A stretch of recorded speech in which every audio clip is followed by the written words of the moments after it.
For more on this right now, Chief White House Correspondent Jon Karl. It was really two speeches in one last night. You had that call to unity, but also call to arms for the president's base. Yeah, I mean, you had in the beginning of that speech and at the end, President Trump seemed to come out against Trumpism. I mean, the language is incredible. He talks about rejecting the politics of revenge, resistance, and retribution, bridging old divisions. This is the time to rekindle the bonds of love. I mean, that is not the Donald Trump that we have seen over the past 2 or 3 years.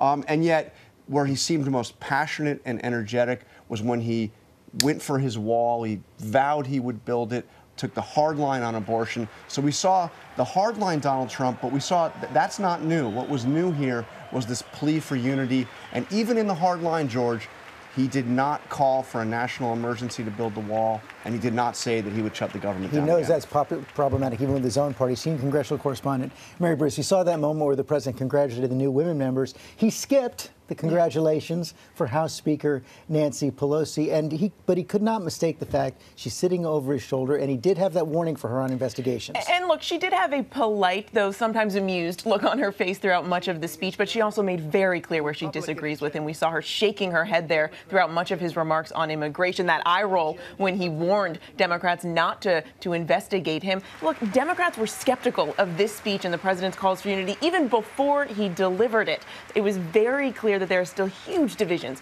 between the two of them, Democrats and Nancy Pelosi. They know that one speech is not going to move the needle or somehow heal the partisan divide. And Matthew Dowd, chief political analyst, the president did lay out some things that Democrats like: infrastructure, bringing down the price of prescription drugs. But it doesn't look like there's much hope that any of that is going to actually get done over the next year. What did get done last night for the president was laying out a lot of themes for his 2020 campaign. Yeah, I thought the president could have done a much better job of talking about more bridges, both literally and figuratively, than walls in this speech. This is obviously the beginning of the long slog to November 2020 in this. But what is striking to me is I think the president and his team have decided that because the economy isn't lifting his approval numbers, as you referenced last night, his approval is at the lowest point of any president at this point in time, they're going to head straight for wedge issues, and wedge issues like abortion and wedge issues like immigrants. So they've decided the economy can't lift him.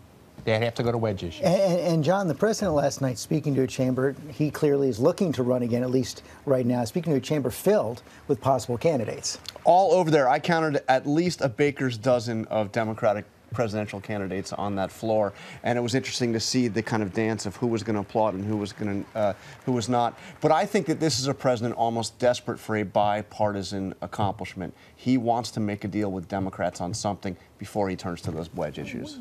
Best chance for a bipartisan compromise? The talks continue. The president has said these shutdown talks are a waste of time, but in talking with members that are hammering this out, they say they just want leadership and the president to give them the space to try and work this out, and they want once and for all the president to tell them what he is willing to sign. Hi, everyone. George Stephanopoulos here. Thanks for checking out the ABC News YouTube channel. If you'd like to get more videos, show highlights, and watch live event coverage, click on the right over here to subscribe to our channel. And don't forget to download the ABC News app for breaking news alerts. Thanks for watching.